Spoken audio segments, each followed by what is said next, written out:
Call the meeting to order. Stand for the pledge. Pledge allegiance to the flag of the United States of America and to the republic for which it stands, one nation, under God, indivisible, with liberty and justice for all. Okay, thank you. Chris isn't here today, so I get to lead the meeting. Anybody care to approve the agenda? Any additions or corrections to the agenda, Steve? Mr. Chairman, a couple of additions, if I may. At 10 o'clock, please add Mr. John Landgren, Landgren, and Greg Fries, Friese, to discuss a ditch lateral in Altona Township. I believe it's Section 3, and it's water that flows to Lincoln County. County Attorney Sandy will be here, and Zoning Administrator Kyle Kerr will be here as well for that, to find out what's going on with this. So this was a request. Commissioner Johnson emailed me on Friday about this, so we wanted to get that on the agenda. This gentleman wants to come in and talk. Also on the consent agenda, please change item number 2 on the auditor's warrants. Instead of 10-4 of 19, that will be 10-7 of 19 auditor's warrants. And that's the only adjustments I have, Mr. Chairman. Okay. Mr. Chair, with that one addition and one correction, I'll move that agenda. Okay. Second. A motion and a second. Any other discussion? All in favor, say aye. Aye. Aye. Opposed? Okay. We'll go on to Nick Bergman. Looks like all information today. Consent agenda. Oh, okay. Morning, Nick. Okay. Okay. Les. Okay. And Luke. Okay. A motion and a second for the consent agenda? Yeah. Luke. All those in favor? Oh, all in favor, say aye. Thank you. Thanks for your Okay, help. motion carried. You have a lot of practice. We're here to help. Now we're ready for Nick. Looks like all information today. No, actually, there's. Oh, there is. There's some action, but. Okay. Okay, I'm gonna start off with, project updates. The first update I have is that last project on the first page. It's with Henning Construction. They're doing some box culverts for us. One is out here by Indian Lakes. They're gonna be starting on that possibly tomorrow. Might see some action out there. Then there's the one on our County Road 3 by Murray County that's posted down to, I think it's 8 tons. That one will probably be next. And then our County Road 2, just east of County Road 16, they'll be third. So they'll be moving in this week, and I think they'll be here till they're done. I just had a question, at the top of the page on that one on County 8, will that be paid before winter? No. We've had pretty good luck with leaving those sit. I mean, it's kind of a maintenance pain for us to keep after them, but then when we do patch them, they don't, they settle some always. The first freeze thaw. Yeah. Generally end up with a little better product when we do it this way. It's more work for us, but, if it was a really heavily traveled road, we'd probably pave it the same year and then just come back and fix the bump later, essentially be paving it twice, but. Sure. Okay, just curious. Mr. Chair, question for Nick. I don't recall which bridges and culverts it had that we were concerned about from our inspection earlier, that we had concerns about our buses and snow plows being able to get over, that we accelerated our schedule on. Are those some of these you're going to be able to get done yet? Or The one on County Road 3 is. County Road 3 is? Yep. But there were a couple of them. I don't recall where the other ones were. Are those going to get done yet before snow, or maybe? The one is in the bid opening at 10:30. There's a 5-ton one in Sweet Township. Okay. There's another one in Sweet Township. It's the one where the road's gone. The culverts are Right. 50 feet downstream or whatever, and the road's just gone. So that's a bid opening today as well. If we have good weather, it's possible that the one where the road is gone, crossing my fingers, would be done this year late. So that's why we're having a bid opening this time of year. Because of these, yeah. We're trying for that slim chance that they would do it this year, so we're doing everything we can to get that road open, but we'll see. So that would be a bus issue and a plowing issue that we'd hopefully have addressed. Okay, well, great, thank you. Yeah. Next update I have is on the third page. It's a project in the planning stage. It's our gravel crushing contract. That bid opening is today at 10:30. Then the last project on that page would be box culvert contract. That's the one I just touched on, I guess. It's got the two for Sweet Township. The one is posted right on the west side of Hatfield, and then the other is just south of Holland. And the one south of Holland, they wanted to take a look at that rating-wise, but we got it on the replacement schedule. I'm very convinced that that one would have gotten rated, but since we're replacing it, we can, bypass the rating. It's kind of pointless to rate it for 4 months or something and then rip it out, so. That's it for project updates. My next item is a request for board actions for a right-of-way payment.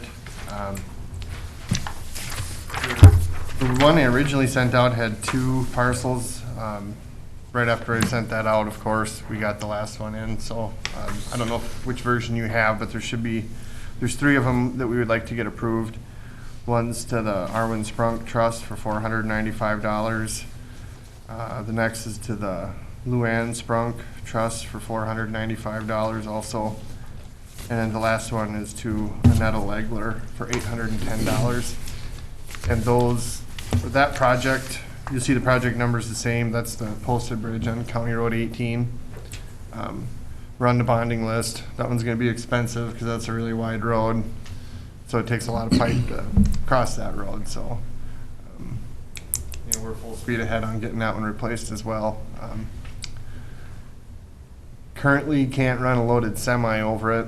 It's posted.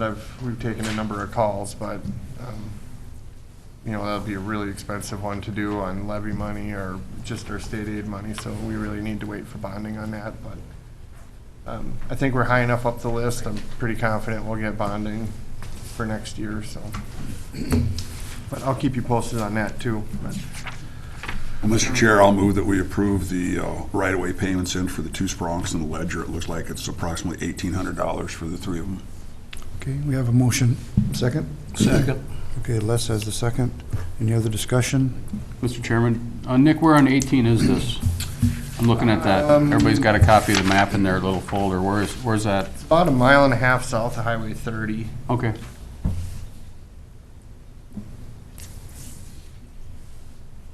Okay, any other questions? Good, thank you. Okay, all in favor say aye. Aye. Aye, opposed? Okay, motion passes. The next item is more or less just an update. Keith and Mike and myself met with the school principal and some of the city members down in Edgerton about County Road 9, those crossings. We're looking into options, possibly adding some crosswalk lights and maybe some signs in the middle of the road during, school time. The issue from the city standpoint is the speed of the traffic. When the marked cop cars are sitting there, people slow down, but otherwise they're not slowing down as much. So we're working on some ideas, and I hope to have a plan, proposal, whatever, back in November. So this is just an update on that. Okay. So you're working with the schools and the city? Yep, we met with the clerk, Michael Vandehar with the city, so there's 2 city people, the principal was there, and then Keith, Mike, and myself. I think that was all of us. That was the day before all the flooding hit, so yeah, I kind of brain overload the day after that, so I might have forgot a couple details there, but we're still working on it. We're still getting some pricing back, so. Okay. Next item, I was contacted by the Highway 23 Coalition. They would like a updated priority list from us. I included in your packet, what we had last year, I just changed the date on it. So if that's, if you still feel that way, that's what I'll submit to them for. Yeah. Okay, we got 23 in concrete from Pipestone to Russell is the #1 priority, so. I don't know, Luke, is there anything else that you'd like to? That's the main thing. So is that still our main? I just wanted that Russell to Pipestone to be the #1, so. Okay. And I see it did score some quarters of commerce points, according to this. Yeah, I didn't look that up this time, but I could have swore I looked it up last time when I filled this out, so. It got some, I don't think it's, Yeah, didn't, I don't know what the total was. The total is probably in the thousands or something, but I Could mean, be. it got some points, and apparently that matters to them, so. right. Make sure to add that. Do we need any action to renew that request for another year? Just, I don't think so. If that's what you want, that's what I'll send in, so no problems here. leave it as is then, so. Okay. Okay, I'll send that in.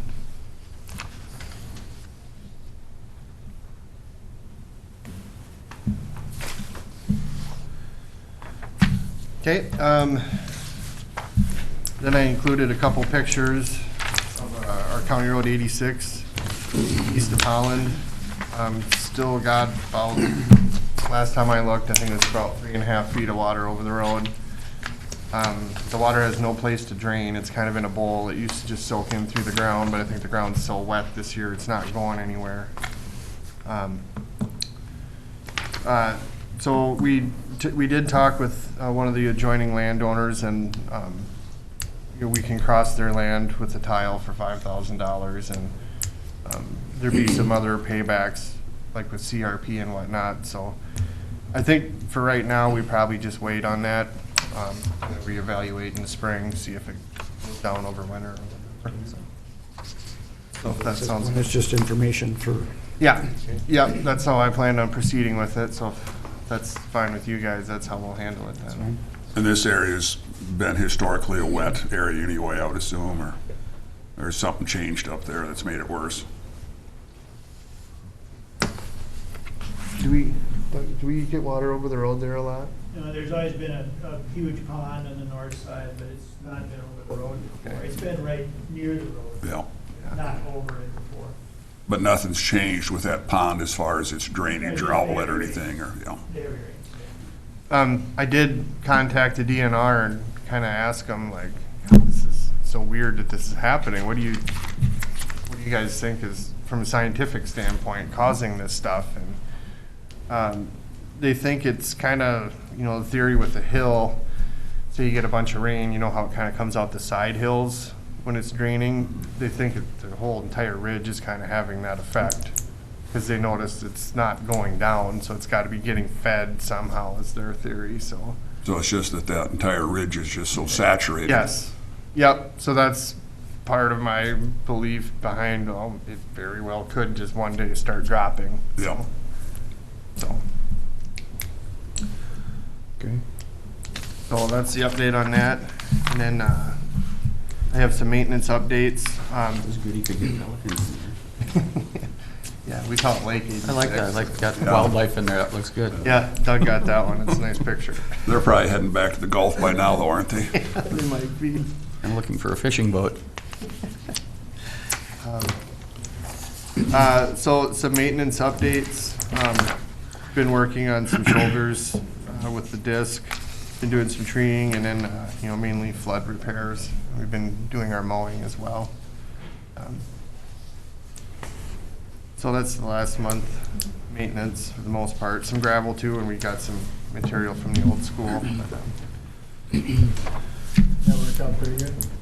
We haven't used any yet, but it's sitting in our pit, so.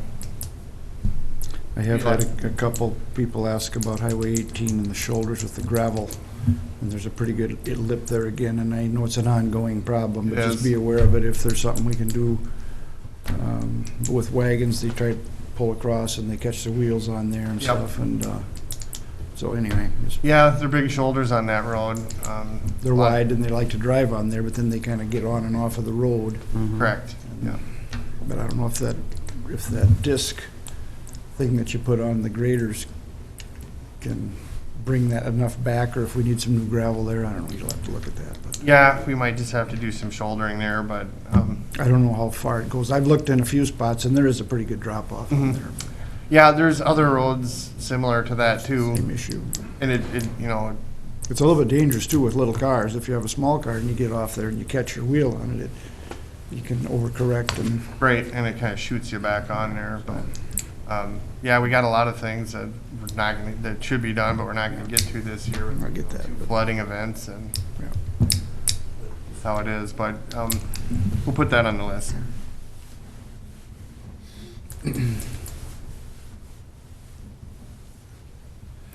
Okay, so we have 2 bid openings at 10:30, one for the box culvert contract I talked about, and then, another for gravel crushing. Okay. Outside of that, I guess that's all I have for right now. Anybody else have any questions for Nick or comments or? Thank you. All right, see you at 10:30. Nick?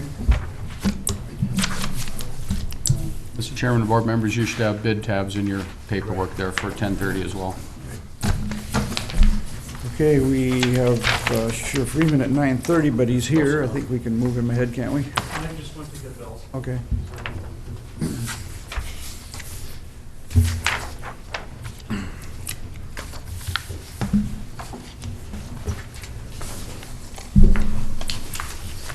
Yeah, we're looking at getting new cameras for all our vehicles. Not all of them, but the ones that are patrol vehicles. The ones we have now are basically outdated. Okay. We've been working with Bill and Bridget on this, and Steve. We got 4 bids in front of you, 2 companies. One of the bids has body cams, and one of them bid, that's why there's 4 bids.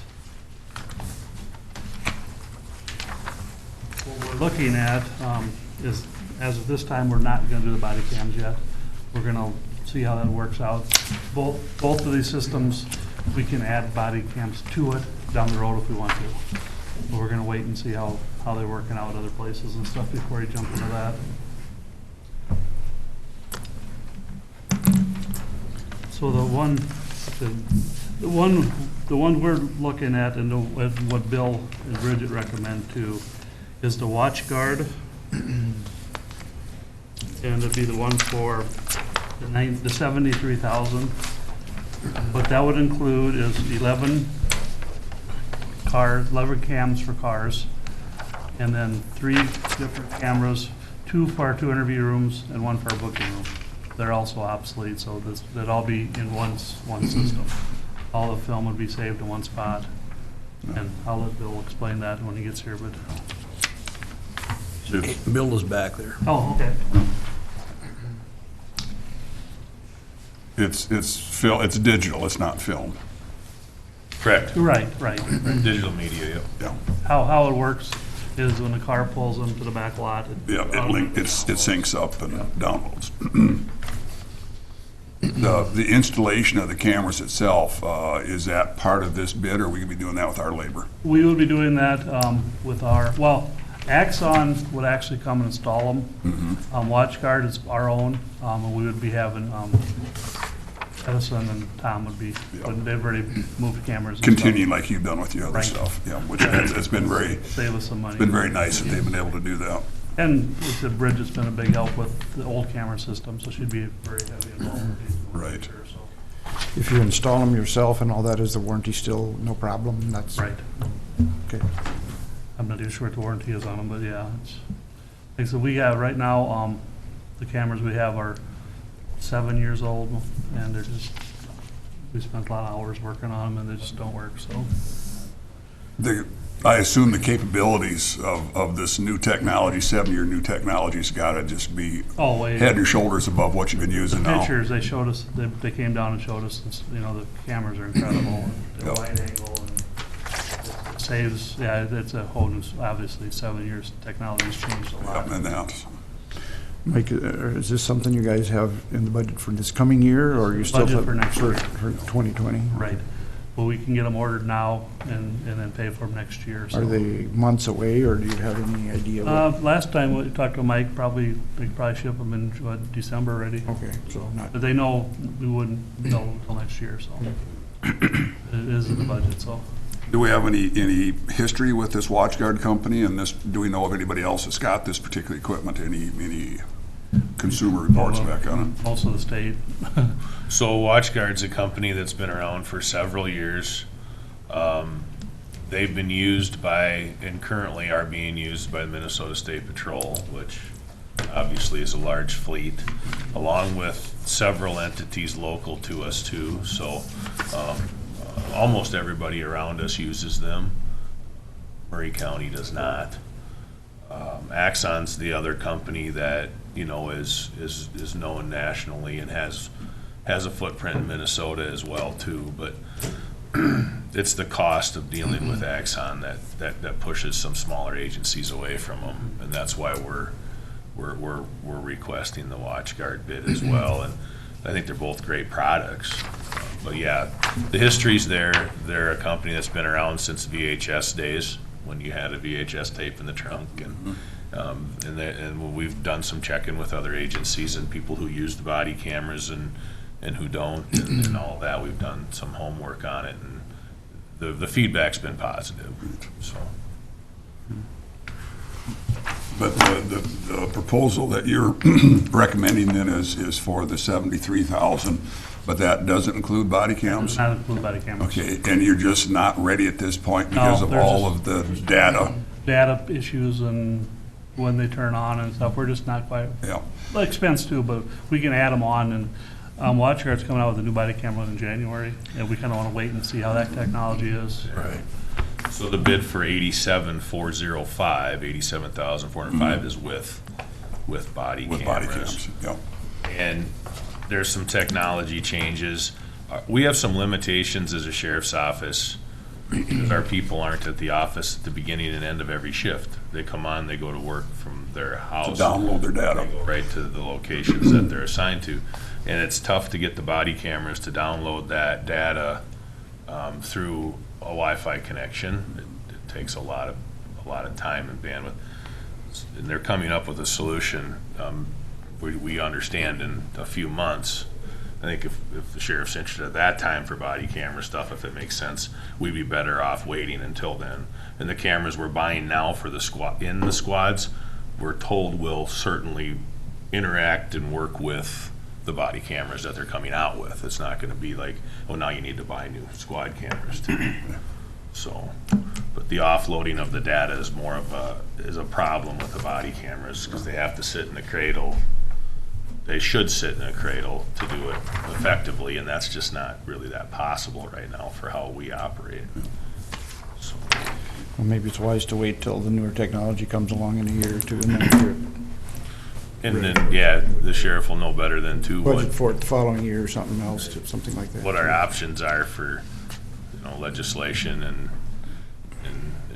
how we deal with requests for data off of them and stuff, so. I think there's one sheriff's office in our district that actually is starting to use body cameras. So at our meetings, we all kind of watch how that's going with him, and Worthington's starting to use them. Nobles is watching how Worthington's working. I mean, it's just one of them Well, new deals. yeah, I like the concept for our officers' protection, just like with the car cameras. I like that because we've got that record, we got that protection for them. I can see where that's gonna be helpful, so. And that's what these cameras I've seen over the last few years is 95% of the time it proves the officer right. When Yes. somebody complains about a stop or something, you watch it, they go, that's not what happened. That's right, it's there. It's right there, so. And then when you do have the opposite, you've got something to work with to correct that, Right. and it's effective, so. And then you can use that as a training tool early on to prevent a more major Done incident. that, and Yeah. done that, and been very successful Yeah. at that approach. So it's a win-win, and yeah, it's just, it's expensive, but what, Yeah. Well, Mr. Chair, I'll move that we do purchase the watch cam for the $73,180 that's recommended by our sheriff's department. I think it's a good tool, and I think it's something we need to give to our men. Okay, we have a motion. Anybody care to second that? I will. Let's second it. Any other discussion? Okay, in favor say aye. Aye. Opposed? Okay, the motion passes. thank you. Thank you very Thank much. you.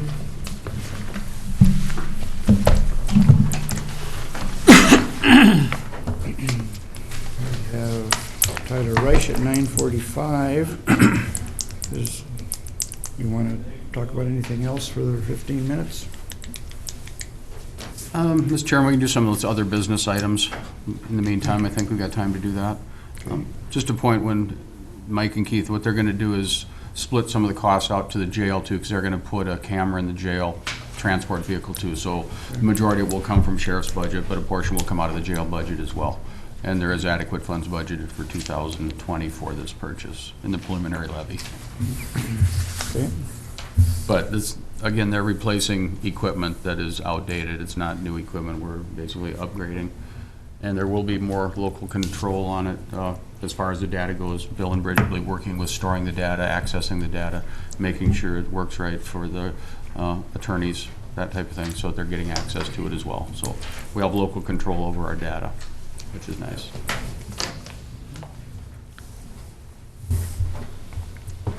Mr. Chairman, if I may, I could do the ditch committee request for levy for 2020, if that would be all right. Okay. I did put a request for board action in front of you on that. Ditch committee did meet on August 29th, and a motion was made by the committee to recommend to the county board to set the ditch assessment for $31,180 for the year 2020. Put that into the motion would be helpful. Okay, I'd make that motion. Okay, Luke made the motion. I'll second the motion. Yep. I do have a couple questions. Okay. Did the ditch committee then take into consideration when they were figuring this budget, what we talked about as far as cleaning that portion of the ditch, or is that going to, if we move forward with some of the recommendations to help alleviate the flooding? Yeah. Initially, when we talked about it at the ditch committee, we were initially talking about taking the first section of bridge from the Highway 23 bridge up to the northeast. But given the flooding we've had and the ditch committee, the meeting we had, they're willing to utilize this money to clean out the area from 9th to Hiawatha in that area. And I guess that was my question, is this going to be enough money for what we propose that we're going to have to do this next year? Yes. It should be. Okay. Basically, we're looking at, what, 16 to 17,000 a mile? Per mile, was it's not even that far. Was an estimate, and this is about 0.6 of a mile, 3,300 feet. Approximately, I've mapped it out on pictometry. I'm within a few hundred feet, I'm sure, but as far as that goes, the city has agreed to help us with the tree removal. So And the city does have some partnership yes, or some responsibility with the ditch as well. The county shouldn't have to bear the whole burden of it, so. responsibility is I don't know if that word is there, but they are willing to partner with us. Maybe that's a better way to state it. That they're going to help us I out. think it's time they step up to the plate a little bit, and if it's affecting the residents up here, the city should definitely be involved. But yeah, they seem They are. cooperative. Maybe for future meetings, they'll have some input on that. So. Yeah. But anyway, They're willing to work with us on this, which is good. Yep. Which they have in the past. This Yes. is just a continuation of the good working relationship that we try to build between ourselves and the various cities in the county. Right. Then going back to the records, we found that the area from the Highway 75 bridge to 9th Street was done in the fall of 12 and spring of 13. I went back through the ditch records and located that. And I believe that cost was well over $40,000, I think, by the time they had everything taken out of there. The material that they pulled out of the ditch was so full of trash and silt that it wasn't anything apparently Tires, that you could spread, appliances. on the ditch banks, which is what you'd normally do in that buffer area, but that wasn't even. So the highway department hauled everything away. It was just loaded with debris, sticks, trash, like Luke said. So there was a lot of hauling to be involved there when they did that part of it. So they go in with an excavator then and they pull the stuff out. So, but obviously they want to wait until it's a little bit lower water, or they do it when things are frozen. How The tree work will probably be done this winter. Yeah, when I'm it's frozen. anticipating next spring, summer would probably be the time when they do the ditch. The And ditch what- committee knows when they want to do it. They have it in their mind when they want to do that, so I'm them not to gonna. deal with that. Probably have to Step in dry there. out enough so the banks aren't so soft. Right. Yeah, and we're so wet right now, there's no way we could get equipment in there to do anything. And as far as the stumps go, the recommendation from the committee would be to leave the stumps, because if you take the stumps out and try to rip those out, we could damage the banks and cause more of an erosion problem. That was my other curiosity. Taking the stumps down basically to the base Yeah. would be taken care of. Leave the root system down. in. Exactly, yeah. And in time, that'll just, deteriorate out. Yeah. Do they treat those stumps then so they don't sprout back up again right away? The ditch is sprayed annually. Tom Sando, spraying out of Marshall, sprays the ditch for the county, and also the Minute Crans Reservoir to keep the brush and the weeds down. So we do have the maintenance, and Kyle generally takes care of that at zoning. So, Okay, we have a motion and a second. to do this. Yep. So, Any other discussion? And then maybe again, just clarification that this is an assessment, so this isn't levy dollars, this is an assessment. correct. Yeah, just This will be clarification. Yep. spread over the benefactors of the ditch system. Okay, all in favor, say aye. Aye. Aye, opposed? Passes. We do have Tyler here. You want to let him Sure. come forward? Yeah. Okay. Morning, Tyler. Morning. All right, so pretty quick thing here for you today. We just have to get, Keith actually just dropped off another donation for this. So I have a couple donations for the canine that are going to be restricted to the canine. By law, they just have to be approved by the board.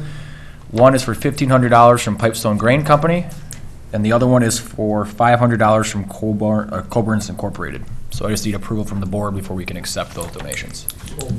Okay, we have a motion And a second. and a second. I think Dan maybe was first on the Oh, second. well, whatever, go ahead. Any other discussion? It's nice that the community steps forward. Yeah, So the- were these solicited, or they just? You'll have to ask the sheriff on that. I have no idea. Okay, all in favor, say aye. Aye. Aye, opposed? Okay, All right, perfect. Thank you. thank you, Tyler. We have a little time until 10 o'clock. You want to go to personnel or Prime West Health update? Or I'll be fine. Kathy's ready to go.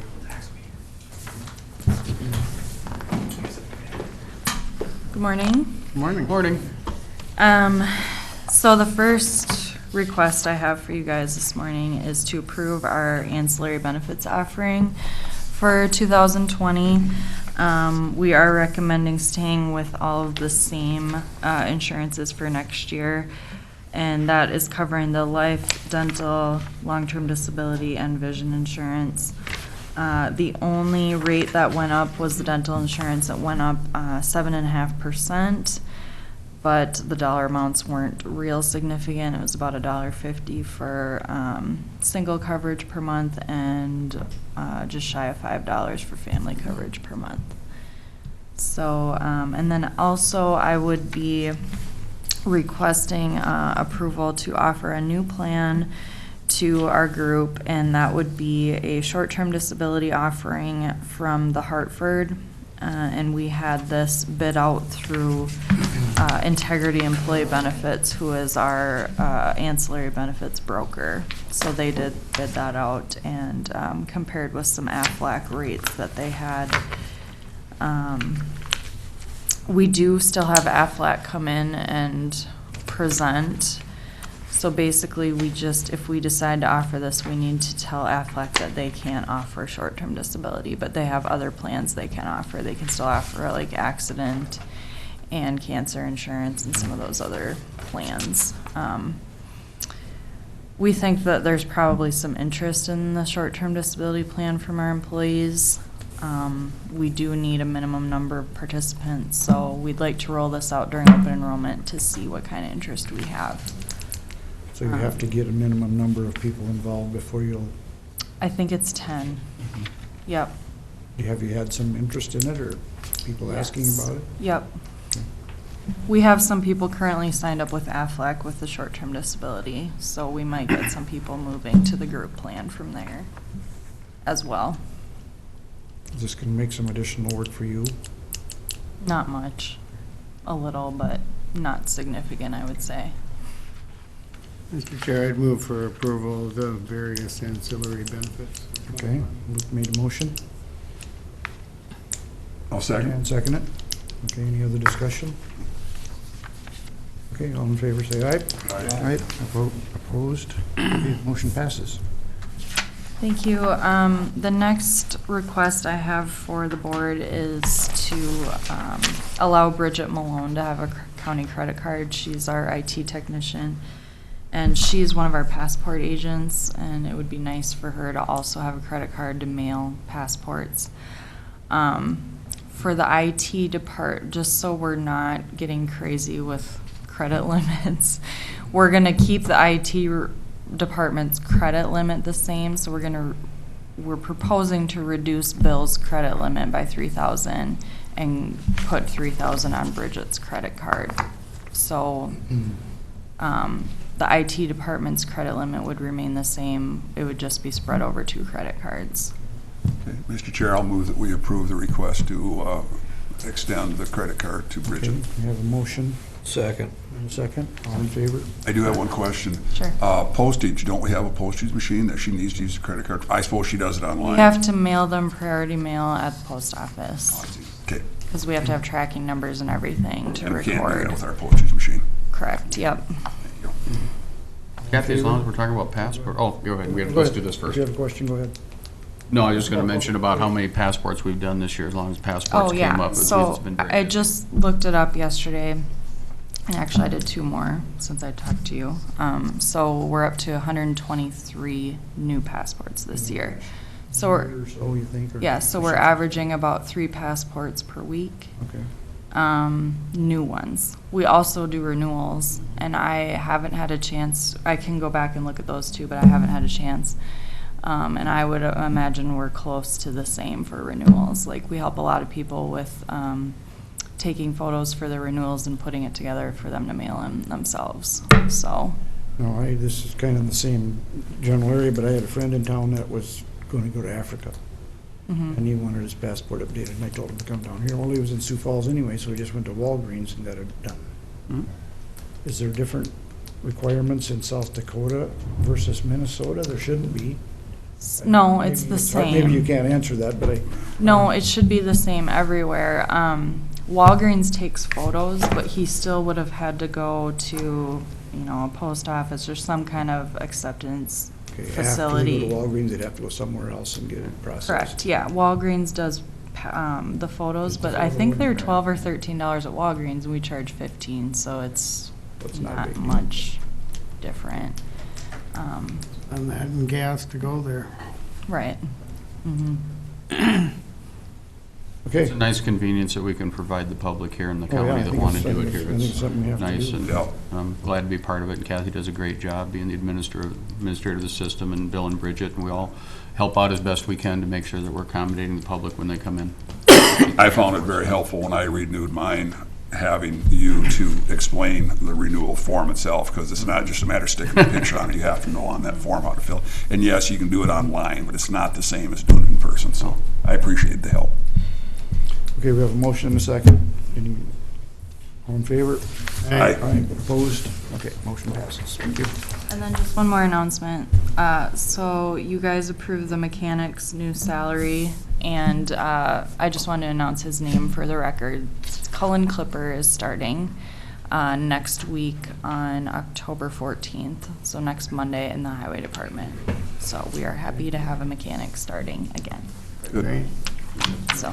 And it sounds like he comes with very good experience, so that's a good find. Yep. I know that was a long search for. 14th. And yeah, I think that's everything, so, Okay, thank you, Kathy. thank you. Prime West Health update. Les, you have anything on that, or Steve, or anybody? Well, last Thursday, we had a meeting, and we had the regular board meeting first, and then we had the Southern Prairie people come in, or the new entries come in at 1 o'clock, I think it was. Yes, it was. And we took a vote before to let them come in and redo our joint powers. We have to take it to the attorney again, get it reviewed, but what we're doing is we're listing as existing members and entry members. And we'll have one joint powers board, but the entry members cannot vote on any financial matters that impact Prime West until they are approved by the state through the procurements. maybe just for a little bit of background too, for people that might not be aware. So this goes back to adding the additional 11 counties to our existing 13 and for our Prime West.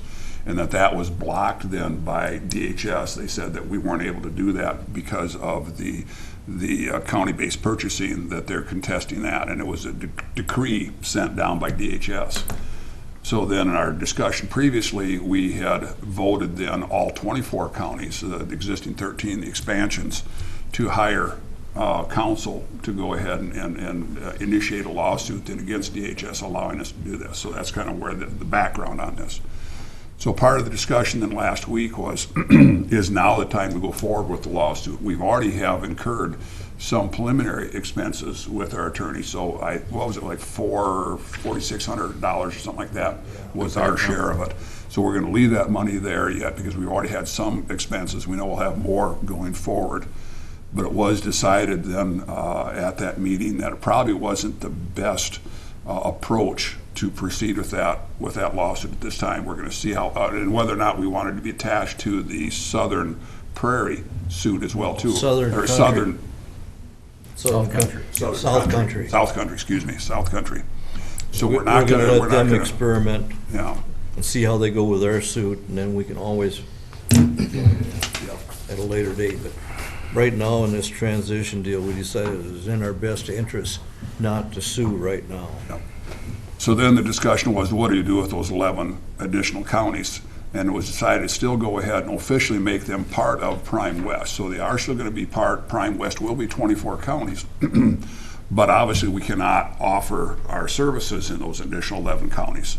So they won't be able, as Les mentioned, they won't be able to vote on anything that would have financial jeopardy to the joint powers, existing joint powers. But other than that, they'll be full members of that, because it would give us better standing as we work with DHS, having a larger body than just the existing 13.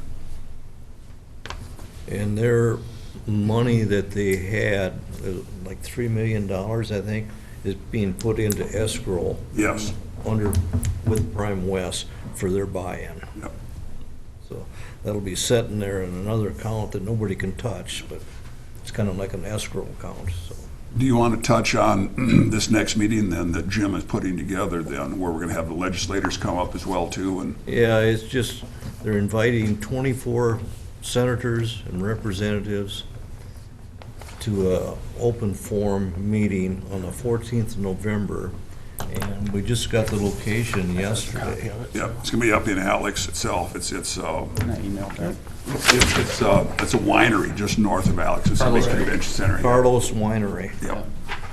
And the intent of this is to help educate all of the legislators that are in these 24 counties to make sure that they're aware of how important this is for us and also going forward. And Luke, you asked a question. I think you can go to that forum too. Yeah, it says that all county commissioners and public health, human service directors, So, key county and leaders. Jim had a chart up on the board that day, and our senator and representative from our region have not committed yet.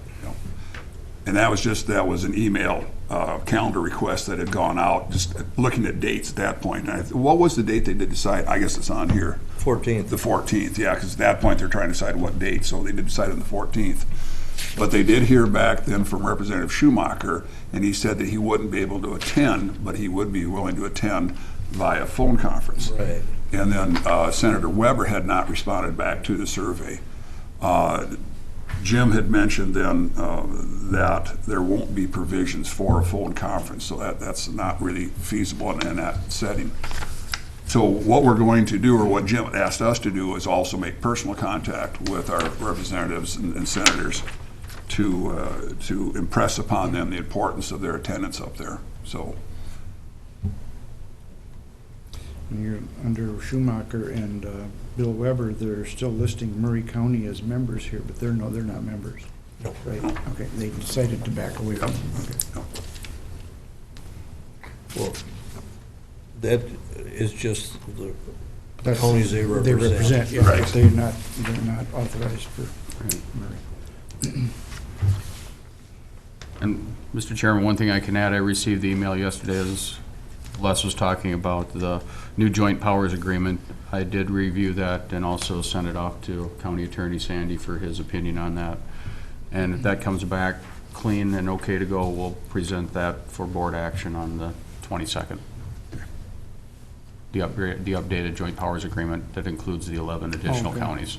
For the existing and entry. Existing, yep. Yeah, and basically just the formality of changing that wording a little bit there and made it real clear about what their voting rights are and what they aren't. That they're still members, but they can't vote on certain issues. Correct. Well, this meeting with the legislature should go a long ways towards getting the problem We feel so. to their attention and bring it to a conclusion here pretty quick. Well, the governor could have taken care of it too, but he passed. But some of the information that Jim presented at the meeting, though, Jim Prisbell, our director of Prime West, he helped me remember the details, that there's an individual there at Department of Health or at DHS now that has got a background, was actually involved in the original company-based purchasing when that was first implemented years ago. So that was very positive. We got somebody there that understands the issue. I can't remember his name, but Yeah. he's got a background in county-based purchasing, so. But Jim was very encouraged by that, and then we feel we certainly do have momentum here, but we don't want to take anything for granted either. Okay, I guess that's about the extent of the update. okay, thank you. We want to take a break till 10 o'clock when we'll talk about the ditch, section 3, okay?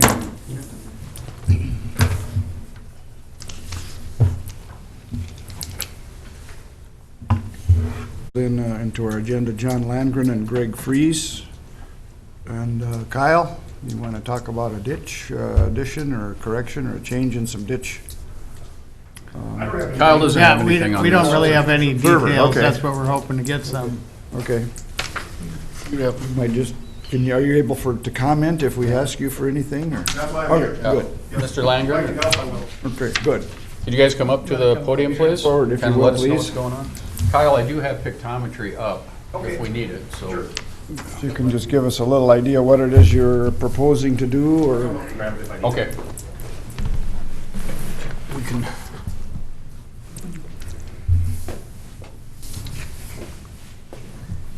Good morning.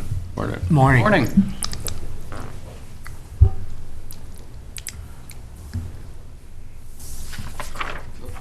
I think we're in the north. Mr. But Which was Luke's Mr. area. Landgren. That's me. Okay.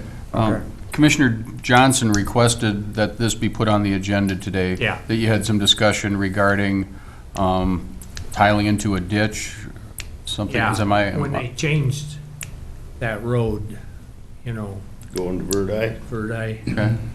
before they changed it, my water would go right across the road where that was a waterway, but they filled it up with dirt. And I don't think that was really Is legal. this, what section are we in Altona? Or where are we talking? Just so everybody's on the same page. Lincoln County line. Okay, so is that like section, I'm on section 34. That's a Verdi. Yeah, it's Verdi. okay, you're in the Lincoln County side, Yeah. right? So what section is it on our side? Help me with that, so we just have a. 2 or 3, it's 3. No, That's it's 3, It's because, 3, okay, yeah, okay. I'm done. I think that's right. I've got it up on, here. Like it's running, but it's not working. Can we minimize this? It's hides up there. Bar's hidden. There we go.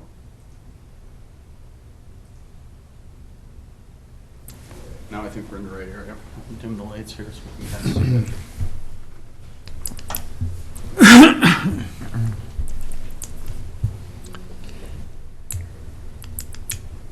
Talking right up in northeast of Yeah, Ford. yeah. So The curves are right here, Yeah, and you're talking that there was something happened that over, No, show them that picture. Here's the old map right here. You don't have a picture of the old map the way it used to be. See, here's the I road. can probably bring one in, yeah. Okay, this came out of John's field. It went right across the road into this waterway. Oh, to the north, you're referring to this waterway here. That's John's going across the road. This used to drain, You have to go right through that field. right through here, yeah. Yeah, Yeah, that's the way it is now.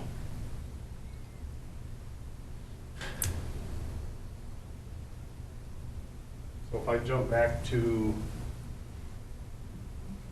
This was in, what year was it? 2009 or earlier. that's not being very friendly. 2010. This on is- here too, the resolution's not set quite right. This map's from 2010. Yeah, but if I can jump back to 2007 and show where the old road is, but the mouse isn't working.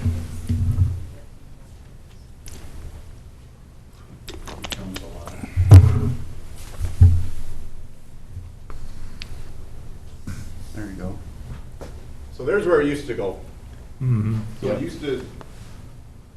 used to dump right over here and then flow south, correct? Yep, right across, yeah. What kind of culvert was that? Was that just an old galvanized culvert originally? that was a Dick, I don't galvanized one. remember.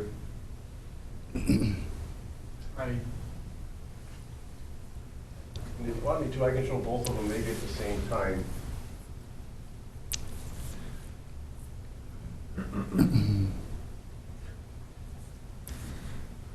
Or not. And sir, you said something about they filled in something with dirt, and who filled in, who did that dirt work? Trotman's. Well, when they redid that curve,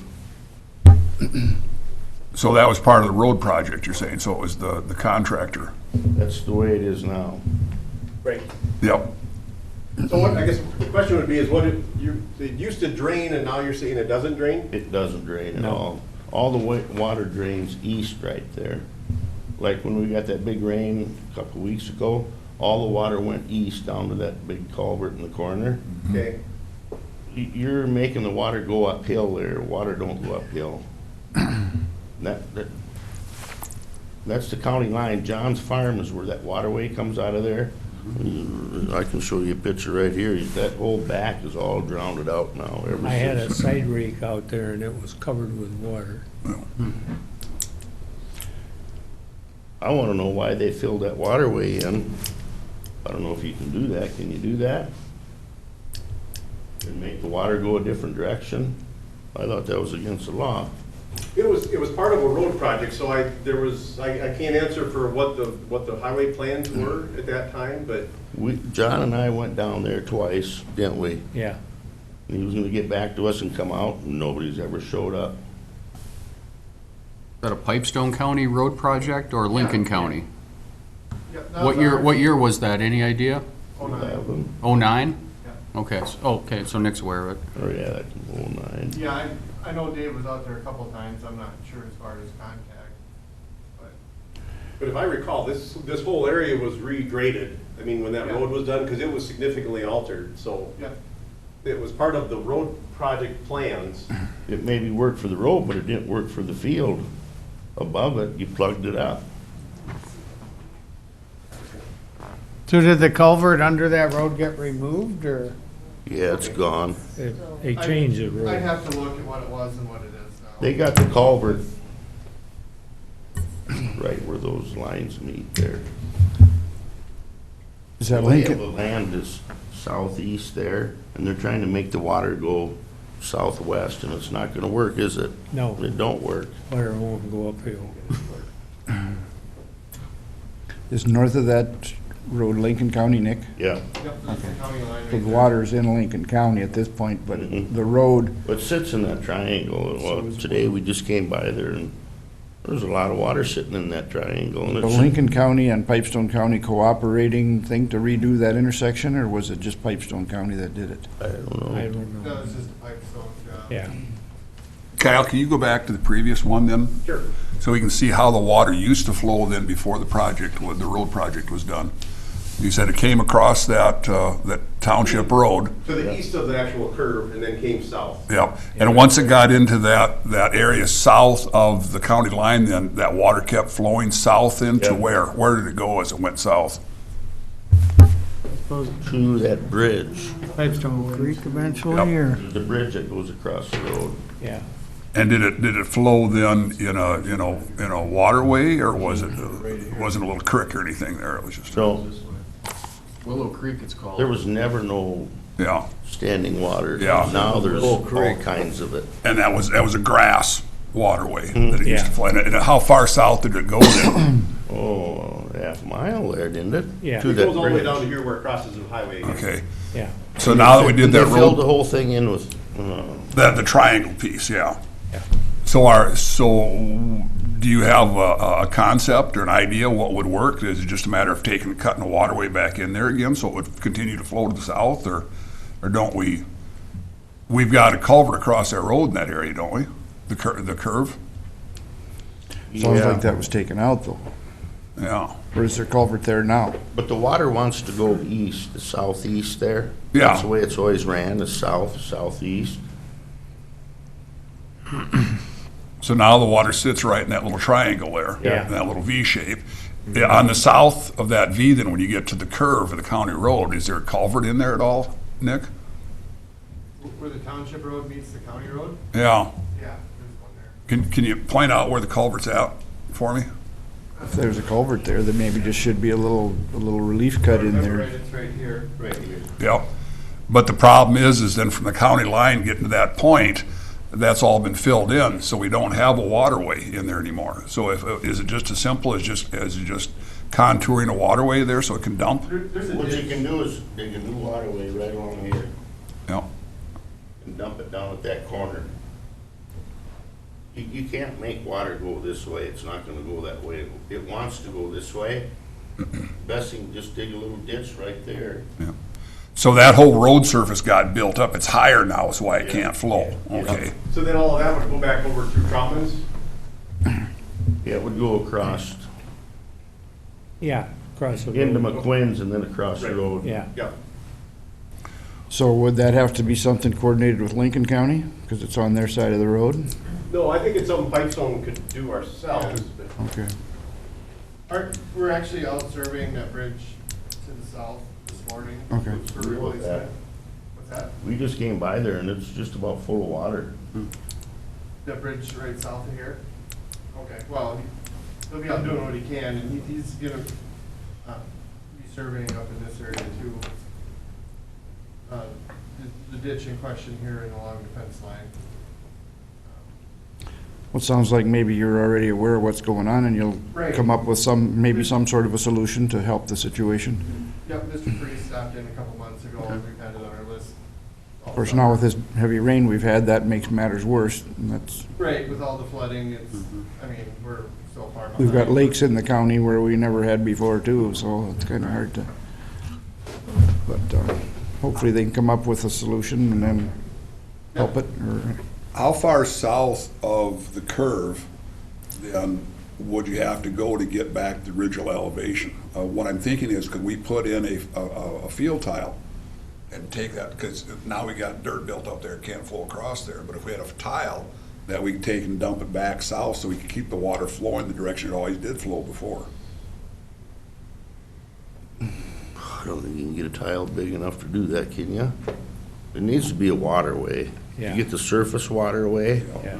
And the only way we could do that would be to dig quite a deep No, I waterway, don't. because that's been built up quite a bit, or how deep would we have to go? In that triangle along, just go right along the county line down to the east. Yeah, it's so flat there, you'd have to have a pump station to get the tile and outlet. Or otherwise, you'd have to be down all the way to the south here before you'd have an outlet for your tile. It would cost more than it'd be worth. versus Get that the far water. south, yeah. Yeah.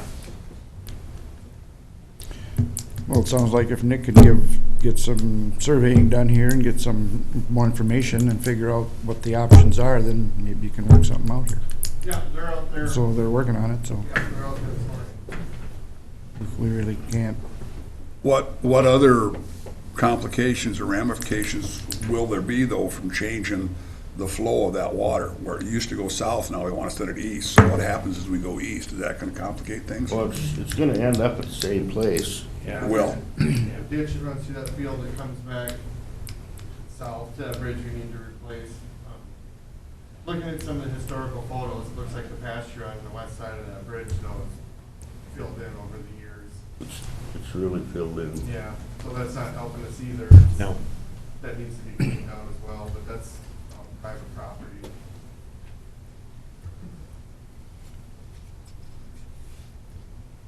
Is the triangle private property? I think that's county property. Yeah, that's county. Road right away, yeah. Yeah. Okay, can you move that over a little bit to that waterway that comes down to that big bridge there? through Troutman's?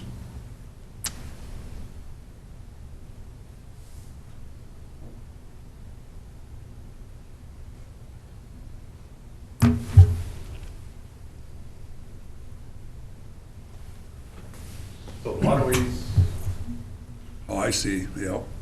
so this is Troutman's waterway. Yeah. Yep. How come there ain't a buffer on that? That is not DNR protected waters, according to the maps. We questioned it, we sent it into DNR, and they are not required to have a buffer because it's never been identified as public waters on the DNR maps. Well, you know why that's all plugged up, don't you, in that pasture? It's all erosion through there. It's terrible. Yeah. It's got it all plugged up. Yep. There's no I buffer on understand. it. I know, and I would. There shouldn't be a buffer on We it. argued that there should be a buffer there, and the DNR replied back saying it is not required, it's never been identified in the previous maps. Well, on Jack's You should there, maybe go out there and look at, it's all sloped. It's Right, water. no, it's DNR protected above here and below, but it's not through that quarter. Here's John's, you got a buffer on it. I put this buffer in this. Yep. Then the water gets here, they slowed it down here, and it gets here, and boy, it goes there, and plugged everything up. The dirt that's out of here, Yep. it's unbelievable. No, I understand and There's a agree. buffer there. but where Trapmans lived there, that used to be a hay field. And they plowed it up, and all that dirt's over in L.D. Johnson's pasture. I mean, there's 6, 8 feet of dirt out of there, 8 feet. And it just keeps eroding away. You know, they're hauling the manure, hog manure, this far away from the water last fall. I watched them. I was combining on John's. Really? On top of frozen ground, too. Yeah, no, I there's should supposed to shut be up. maintaining a 300-foot setback on that. Yeah, I know, but I can talk to them and see if there's anything we can do. The state is currently working on an erosion of soil loss bill that we may have more leverage in the future to do enforcement on soil loss issues like that, but our hands are somewhat tied on what capabilities or enforcement we have to put on them for the erosion. this is an emergency, I would think. Okay, well, it's good It's to got hear. everything so plugged up. I can't even get into that 80 of John's there. Are there many spots like that where they have a DNR water with a break like that? Where, There's a couple around the state, to my knowledge, not very many. and it just But seems, it's an obvious break in the DNR protected waters map, but DNR is not gonna change them. and why is that? They seem to be Because on they're- top of everything else. Because it's based on the original maps that were done in the 80s. And because there was 70s and a, 80s. because there was a mistake in the 80s, they're not willing to correct it now? It was a legislative legal battle, and they aren't going to go back on those. I see. Well, it seemed to make sense even if the guy could just privately do it himself. Because it's kind of ruining his waterway. But it sounds like that landowner's Buffer not either willing side of to. it or apparently. something, because, I mean, if you're losing. They don't want a buffer. No, but they're losing, it's gonna be a big hole in the ground there before, if it's gonna keep watering out, and washing out, so. I'll gladly take you all out there and drive you right to that waterway, and then you'll wonder why that it's all plugged up in that pasture. Well, if this is protected waterway in that pasture, how is it ever gonna get cleaned out? Correct. Well, Yep, you and that's stop the the truth. problem. Yep, that is the truth. We're gonna have one big Lake Verdi right there in a couple of years. It's plugged. I'll drive you all out to it. I can definitely take some, I mean, I can go out there, take some pictures, talk to the landowners, talk to DNR, try to come up with a plan, because I agree something needs to be done if it's getting that bad. Okay, the water comes down to that bridge, and instead of going under the bridge, it takes the road ditch south.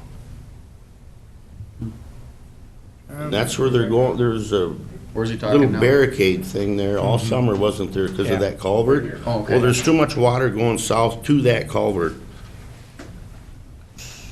It's wrecking everything. What was that barricade there? The road was washing away there?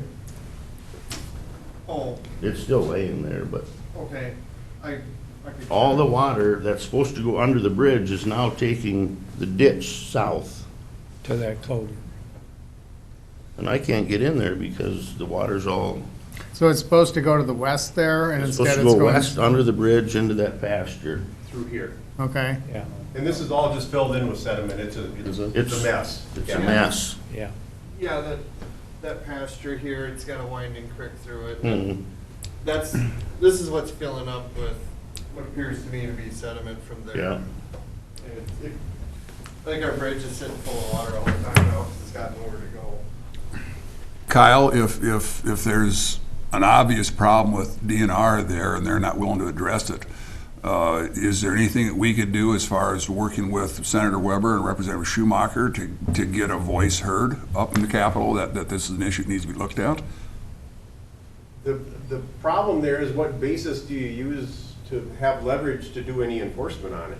I mean, like I said, currently, if it's a soil loss issue, there is legislation being put together for a soil loss bill to give us some capabilities to do enforcement, but there again, it's limited to only certain situations, so it's not a catch-all.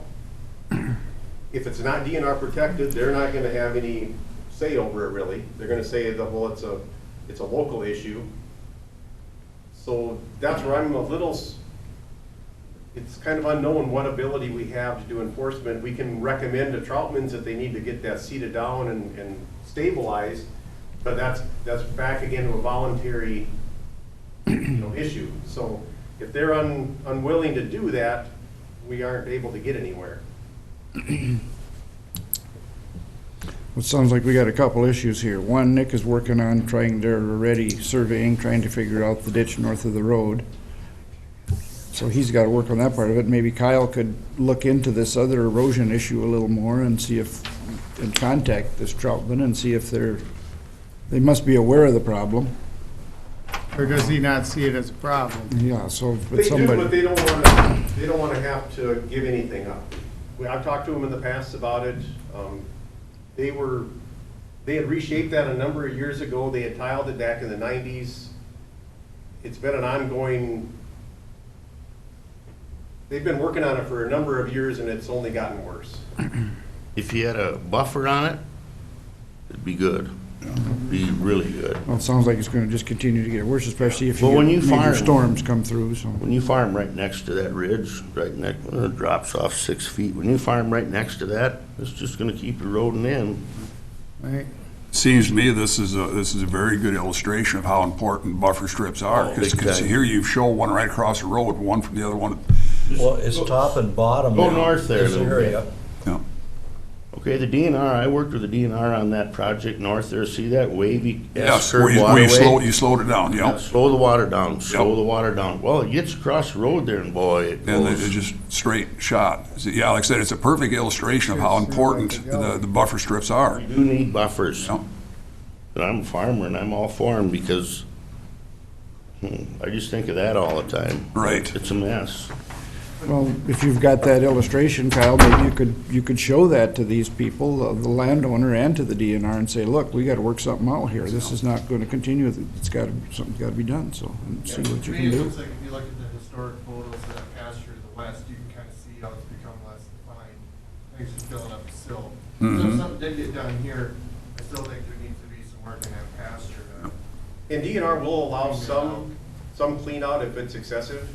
just to allow natural drainage, because if it's set into the point where it's holding water back to ponded, I think they'll allow something there, so. But for right now, our immediate issue, though, is getting this water drained for you from that corner. So like I said, you think that if we took and cut a waterway to the east, to move that water east, But you gotta realize too, by putting more water to the east, it's only gonna increase. It's gonna the compound building this. through troutments. yes. But we've got to get the water off of his property that we caused because of our road project there. Right. But I think you have to, Nick has to look at that, and apparently he's working on that now already, but Kyle should also go ahead and contact the DNR once again and express concern about this and see if there's something you can make happen there. Yes. And talk to the landowner and tell him can't continue this way, so. They can certainly see that the damage is gonna get worse as the years go on, I would think. But I don't know them, but maybe I would be concerned if it was my property, but. Demaine, have you got any thoughts on this at all? Couple. Would you share them with us? Well, one of the things is, this is a 2009 project. The condition that's been out there has been in place for almost 10 years. Is there a legal responsibility to the county to do anything at this time? If there's a defect caused by a construction project, there are remedies out there for landowners, but there's also a statute of limitations in place. Off the top of my head, I can't remember what that limitations period is, but most limitations periods don't run out 10 years. So that's one of the things that was running through my head. That's the main issue. The main issue, this waterway, Troutman's, DNR, that's not the issue. That Mr. Freeze and Mr. Langren were here today, that's a side issue. But I'm just thinking about whether or not the county would have any lawful responsibility to fix a project that was 10 years old. That's where I'm going. But again, your job is to do what you think is right, whether or not, in this case, there'd be a limitations period that would block any responsibility by the county. If you want to undertake those, that is a legislative decision for the board. Could I share my opinion? I think, what's legally required and what's right are sometimes two different things. And I think we very easily make the argument that water situations like this always don't manifest themselves in the first year or two after the project. So even though it's been 10 years, personally, I feel that we still have some culpability here. We went down there right away the next year. Yeah. And said, this don't work. Yeah. Nobody ever got back to us, and we went down there again. Mm-hmm.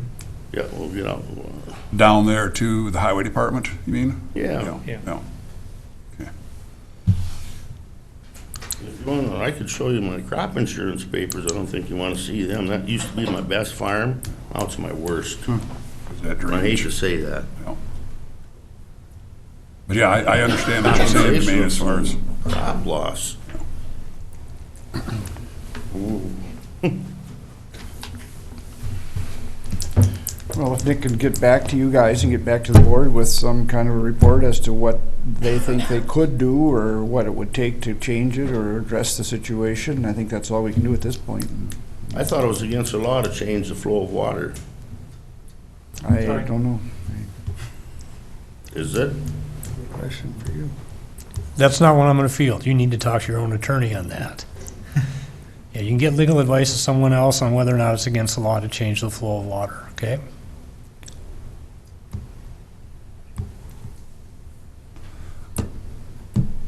Anytime there's storms like we've had recently, it's hard to, it's going to be a problem everywhere.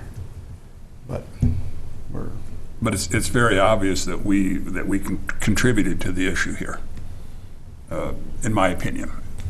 Yeah, so I think we've got a responsibility to see what we can do to help make this better. If Nick's got some surveyors out there now, we can get some information here within a few weeks or something. And what have you got for crops in that field now? Wet? Planted. Yeah. You didn't even get planted this year? I feel bad about it.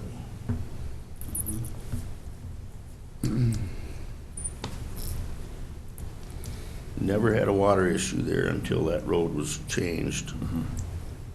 Because all of John's farm goes down to that waterway and goes out.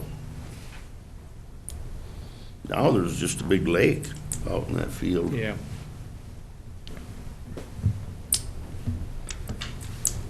Is it backed all the way up to that fence line, then up by the building site? Is it backed up that far? It's backed all the way up to the half mile there. Mile line? Can't get across the whole quarter anywhere.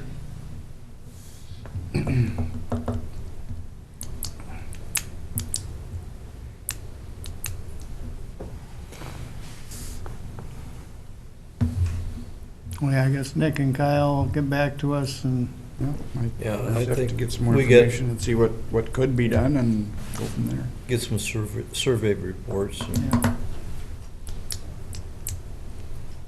Thank you. But yeah, we'll find out and get back to you. Yep, thank you. Thank you.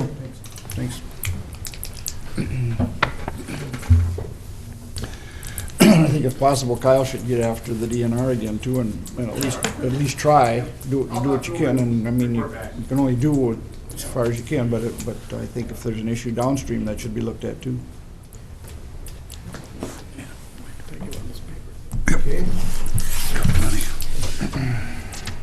How, Mr. Chair, how long will it take Kyle and Nick to get some information for us? Could we get a report back for our next meeting in 2 weeks, or? I think that's possible from us. The next road and bridge meeting will be in a month. Road and Bridge? Okay.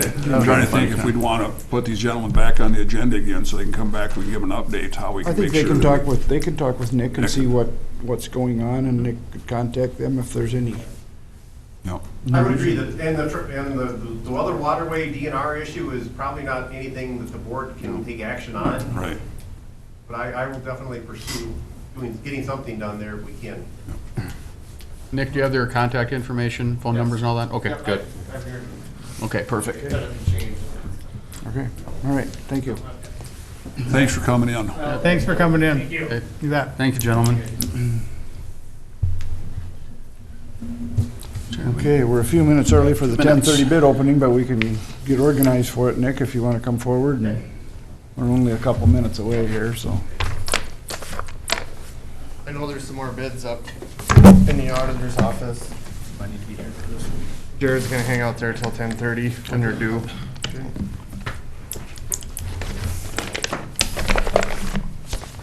Which one are you gonna do first? Box culverts. Okay. And then we're gonna send them back with one of our guys to get bids checked, or prices checked, and we'll open the gravel crushing in the meantime, and that's just two numbers so we can check that here ourselves. How's the recovery coming then from the 13 roads we had closed? How many you got opened back up of those 13? I think everything's open except that lake Okay, great. east of Holland there, so. I like your name, Lake 86. Lake 86, yep. Section 51. Yeah. Area 51.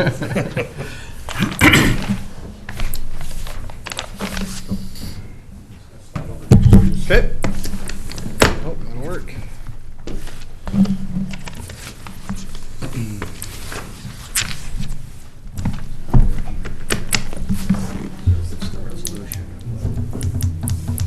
Nick, you'd mentioned earlier, Rock then from Dave over at the school. He's got more available for you. He's talked to you. I believe he's talked to Doug. Have you got need for any more, do you think? I don't know what to do on that. I don't know if I want a whole bunch until I know how it's gonna work. We don't really know how it's gonna work till spring, so. Maybe take a look, because some of the stuff he's getting to now is more concrete footings and quartzite, so that might make a better aggregate for you. Yeah, there's a lot of garbage in it too, is what I don't, chunks, and I'm not saying there's anything he's doing wrong, that's just how it goes Right.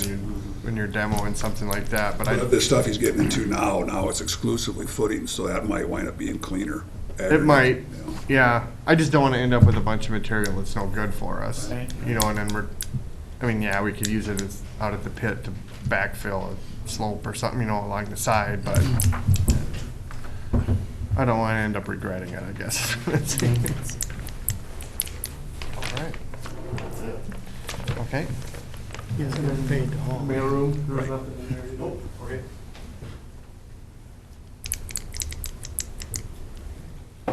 It's because this really doesn't cost me sometimes, yeah. You don't want to pay twice. No.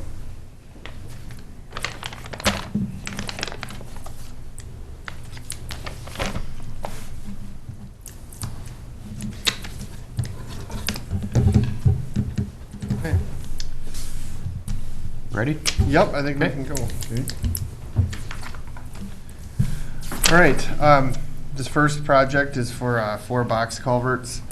There's 2 for Sweet Township and then 2 on our state aid roads. There's some arch pipes and then some regular square boxes. The other project is for a gravel crushing contract at our gravel pit. Are there any more bids? That being said, the first bid is from Midwest Contracting out of Marshall.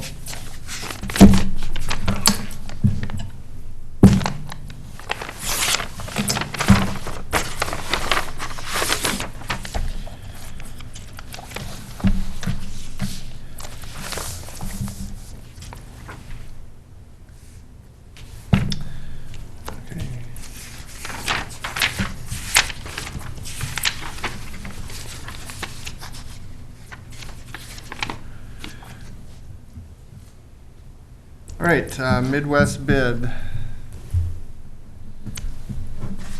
$764,898. $764,898.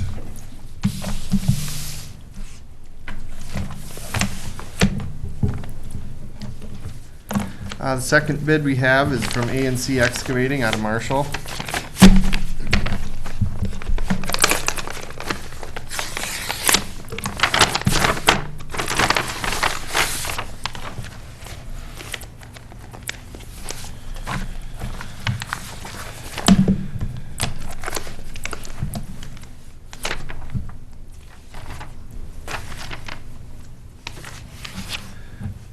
A&C's bid, $750,000, $144. $750,144.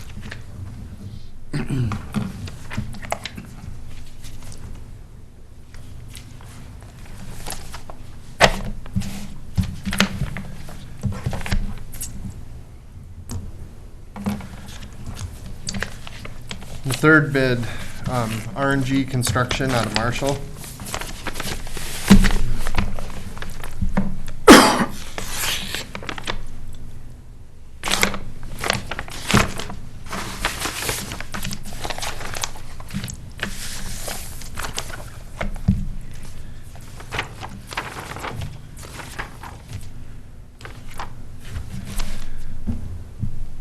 R&G's bid, $760,205.15. $760,205.15.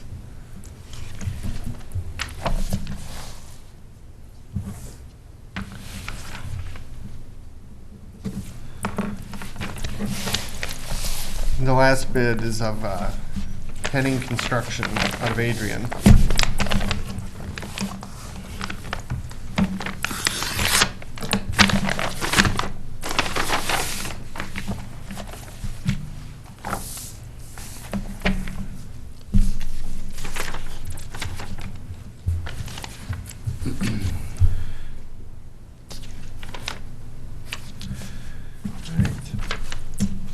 Henning's bid, $820,847.65.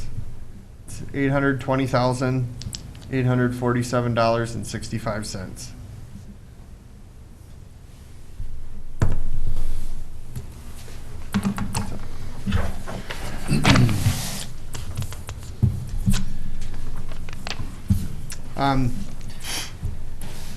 The engineer's estimate, I have 2 numbers I want to give you, actually. The original estimate, based on old data, Old numbers we have was $604,701.90. Our last contract, we saw a significant increase in prices. I talked with the state yesterday. They've been seeing significant increases in prices since earlier this summer. Not really sure what that is, if that's some type of, market adjustment, because it's been a while. I don't know, but, so we did another estimate yesterday based on some of the more current prices, and that estimate was $692,901.90. So we're gonna take some time and review these prices, and then we'll be back after a bit. Mr. Chair, Nick, hadn't you told us previously that there'd been, with the box culverts in particular, that there's been hard to acquire because there's been such demand for them? Correct. Could that could maybe Yep. explain part of that price difference, is just the demand on those. How about availability for this particular project with these contractors for materials and their time? Could they get this done yet this fall? Any of the, did they address that in their bids? Completion date is next fall. Next fall, On all okay. of these. It's way too tight this year to make anybody do anything. I don't think it's possible, so. They Okay, could if they wanted, but Well, if they could, If you could get the culverts. if you could get culverts, it's maybe possible, there's one particular in mind I think would possibly be a cold weather job, but because it can be done after a freeze up, it's just as depends how more- hard it freezes. But they gotta be able to make the pipe too. Right, A lot of that work's being done outside, so if it's too cold to pour concrete, there's nothing. set up, So, yep, so. So is there a possibility then, because we might not be able to do it this year anyway, it's gonna be a year from now, that it might warrant rebidding, or would that cost of rebidding offset any savings? Yeah, I wanna look at this. I'm not opposed to throwing them all out. I got no problem doing that, but I wanna take a look at it here. Understand? Thank you, Nick. Yep.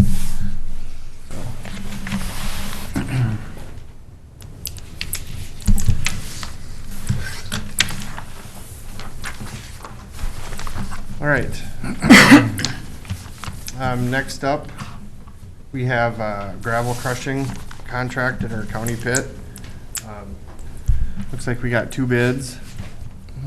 There was one addendum on this project, and that was for, we had originally planned on pushing the topsoil back so we could get at the gravel. But then after talking with one of the contractors, they were convinced that there was enough room to put it on the pit floor. So instead of pushing it back and then picking it up later and hauling it down there, we did an addendum to say, no, you just pick it up now and put it down there. So we're not paying that extra time of moving it, so. I wasn't convinced that there was room, but they would be better judge of that than me, so. So that's what the addendum is.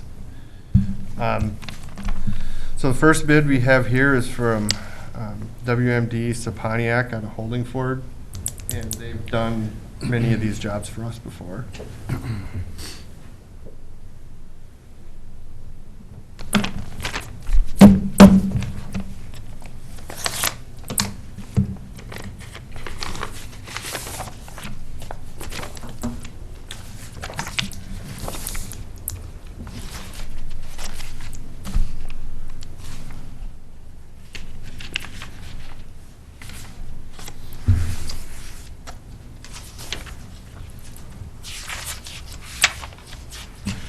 All right.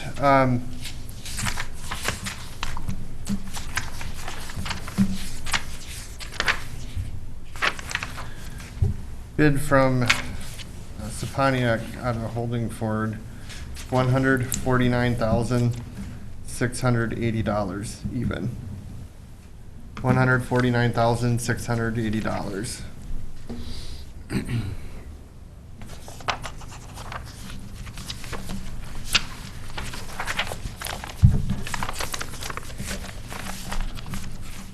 Have the addendum there. Next bid out of from Ferguson Aggregate and Crushing out of Alexandria.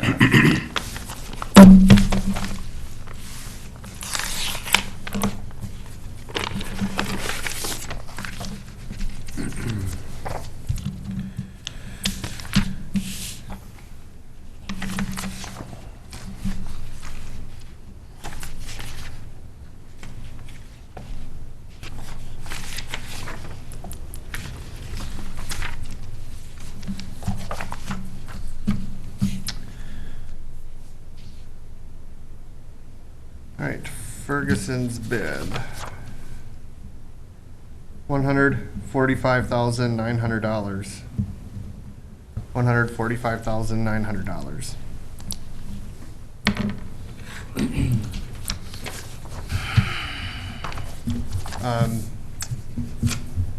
Engineer's estimate on that, I had $102,400 for the estimate. $102,400.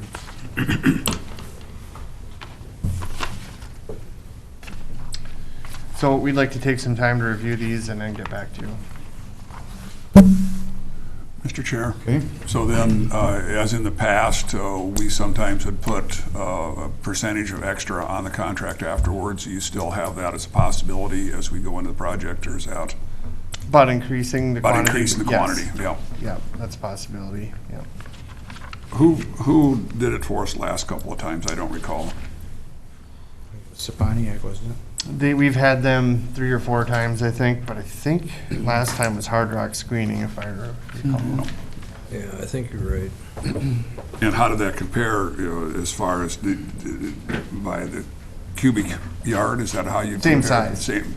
Yeah. But I mean, as far as what we've done before, price-wise, if we compare this price to the quantity we'd gotten in the past, because we just got a total, I don't know what the total quantity is. The overall price you're talking? Or the price per yard. If we compare it what we paid in the past per yard. We do this, a similar amount to what we did last time. These prices are higher Right. than what we've done in the past. Yeah, a lot higher. Did you have a lot of companies pick up packets and just not submit bids apparently? Right, I am very, very surprised. Yeah. Yeah, that's part of what I want to look at here, I guess. Yep. Rack my brain a little bit, talk to Jared about it. Are you gonna bring it back today? Yes, I'd like to, yep. Okay, we'll let you go ahead and, we've got a few things to talk about here yet. We'll be here for a little while, so.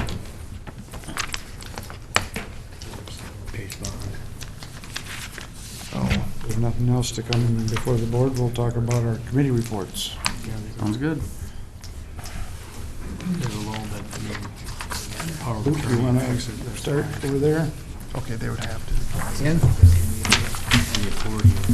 On Tuesday, September 10th, the insurance committee met, and reviewed the rates, and recommended a county contribution, and so you'd have various ancillary benefits. I'm getting my. On the 11th, Highway 23 Coalition Legislative Committee met. They reviewed their programs for the year. They talked about the strategic, or St. Cloud Area Planning Organization has a 2045 metro plan that they were going to look at. They're planning to invite all the legislators to, of course, to the general membership meeting in Granite Falls on the 18th. We're invited to as well. Talked about, excuse me, planning for 2020 Transportation Day at the Capitol, which will be held in conjunction with the Minnesota Transportation Alliance.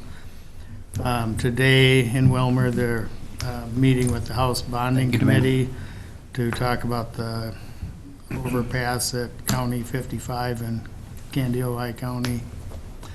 And I guess on the 3rd, they had a open house for the North Gap between St. Cloud and Wilmer in Richmond. Later that day at Minnesota Rural Counties, had a lengthy discussion from Steve Gottwalt. He's the Executive Director of Minnesota Association of County Health Plans, who said that Julie, Matt, and Emily from AMC were critically helpful in discussions with the governor, told everyone to thank the governor, but insist on his follow-through to resolve the county-based purchasing issue. One thing that was odd is he mentioned the state inspector claimed he did not care about DHS fraud. Seems odd if you're an inspector, but, and it also was mentioned at later in the meeting that, on a different topic, that some counties were restricting their non-AMA certified local assessors to handle no commercial or income-producing properties, and then just designate the AMA certified ones for those types. Must be some apparently the lesser certified ones must be able to do the other types of property. Thursday, AMC Research Committee met in the morning, had a presentation from Kelly Ash, who works with the Center for Rural Policy and Development, discussed how some of the disparities in metro versus rural statistics often occur because they reclassify what area they consider metro, whether it's just Hennepin, Ramsey, the 7-county metro, or sometimes they even go out to a 16-county, which would probably get you to St. Cloud or something. So a lot of times the stats just look odd because they're talking about a different area, so you can't always be sure of what, if they're even talking about the same part. They mentioned a few different programs that were being used around the state to try to encourage local applicants for various positions that are needed. I think kind of similar to that CEO program that is run in the school here. Would be one example of. And then, of course, they had the presentation on immigration and cannabis legalization that everyone saw in general sessions. They had, people from Washington and Colorado, of course, telling about their experiences, and not necessarily all positive as far as what they're having to deal with because of that. If I may. Yes. I kind of got the impression from that presentation, if you did as well too, is that they weren't necessarily advocating for this, but they were just talking about going into it with your eyes open and being prepared. Right. Being prepared if indeed your voters do want this, that we're in a position to be able to react to it. Address some of the needs or issues that will come about because of it. Yeah. In fact, didn't they say that they don't specifically see any of our legislators really pushing this issue at all at this point? Certainly none of ours, No. but I think even up in the metro area, I don't think there's a lot of support for it. I really don't from the legislators. that could be. Yeah, but they want us to be prepared if indeed there is a grassroots push from the voters for this. No pun intended? No pun intended. AMC has come up with did they have a copy of the cannabis information booklet? I think AMC so. at Yes, the they did. policy Same one that conference? they'd sent out on the electronic form. Right. Yeah, it's an interesting read. Yeah. In fact, that was kind of enlightening for me because I got to be honest, at one time I thought, well, there must be a faction up in the metro area pushing this. So I don't feel that way anymore from this presentation. I think it's more have your eyes open and be prepared. There's a lot of different issues, like I said, that the other states have faced that they weren't prepared for. I mean, you always hear about the states that have it are excited because of the revenue, and yet it sounds like what they're expending to deal with various problems associated with it actually far exceed the revenue. Even things like zoning requirements. They said one of the bigger issues they have is the odor. Apparently, it's more More pungent than we thought, apparently. than confinement, than animal confinement. So. Interesting. Then the Environment and Natural Resources Committee, they had presentations on 404 assumption, local road wetland replacement, one watershed, one plan funding, clean water fund, food handler licenses and food safety, land or state land acquisitions, ordinary high water mark and DNR policy. The next day, we had a presentation from the census people, which I guess I was just going to inquire, are we going to have a local census committee at all, or has there been any? We're going to work with the city Okay, together. Instead of having two of our own, we're going to work together on it. sure, sounds good. I'm waiting for a return response from Mr. Accurso, the gentleman that was here from the census. Okay. So we can get that set up and going. There's a little bit of grant money, it sounds like, from the state to help with some educational materials. Yeah, I heard about that yesterday. $750 or something like that. I got an Right. email on last week. Which I know they mentioned yesterday at Minnesota Rural Counties, that a lot of the counties were using that to buy food for events, just to get people to show up. That sometimes works. Then, let's see here. October 14th is the deadline for, if you want any platform issues brought before AMC at the annual meeting in December. We had different presentations on drainage and ag BMPs and from the various affiliates. Most of them mentioning that, they'd like to see more consistency from the state regarding, less stringent reporting requirements. It seems like they spend more time reporting than in some cases. It almost seems like it's not worth the time for what little money you're getting.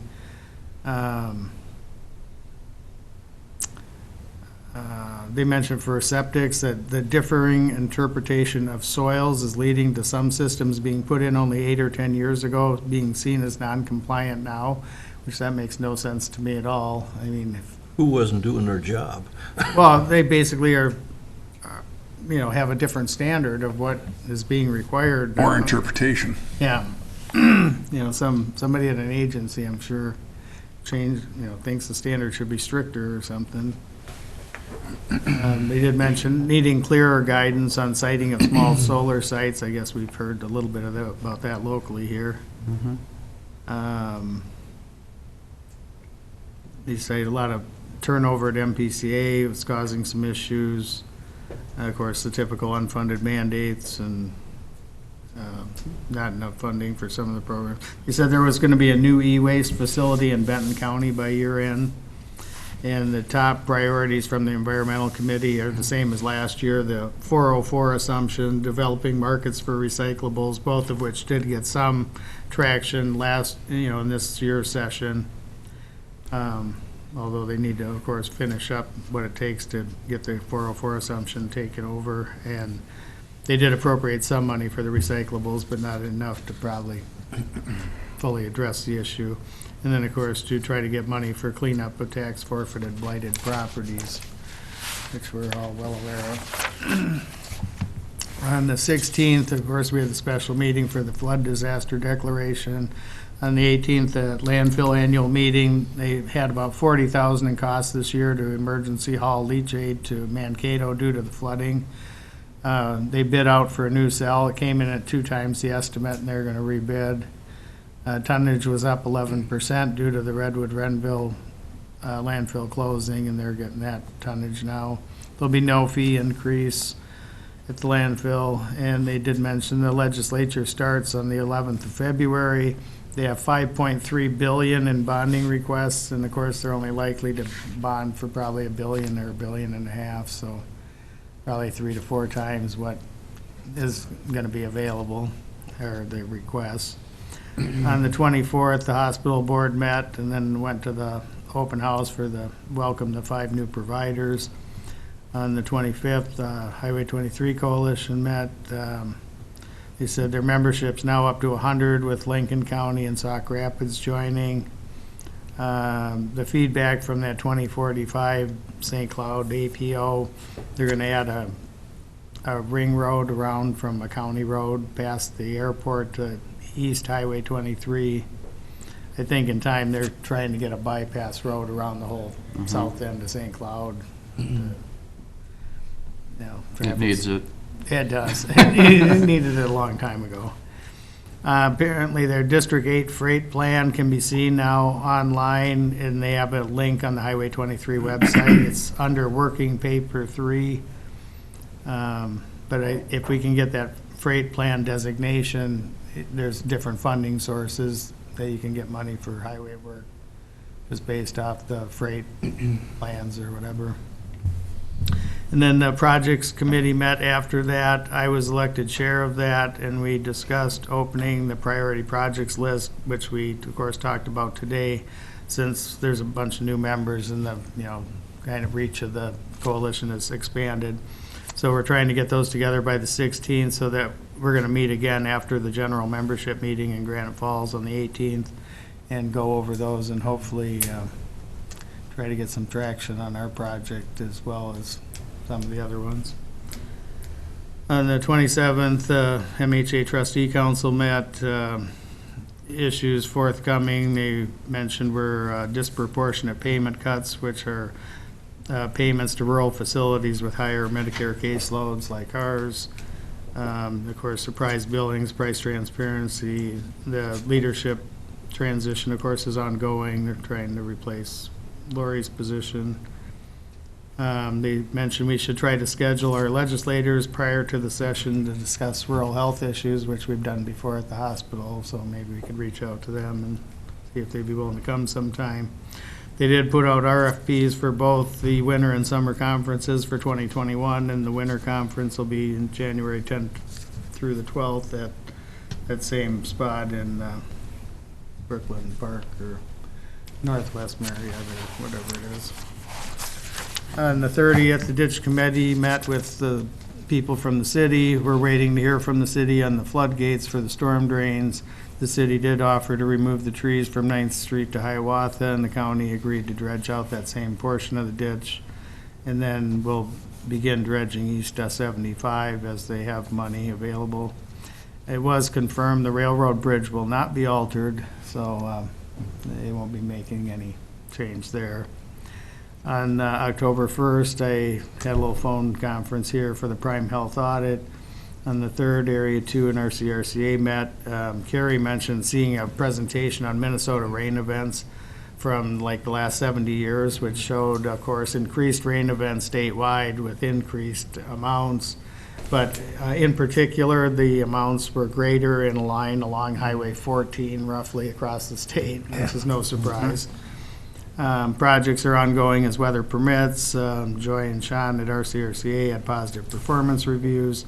Jason Beckler, who's the area conservationist at Bowser, is taking a new position with Bowser, so they're going to be replacing his position. And their annual meeting will be at 3 p.m. on November 7th at the Grandview Winery in Bellevue, and you're all welcome to attend if you wish.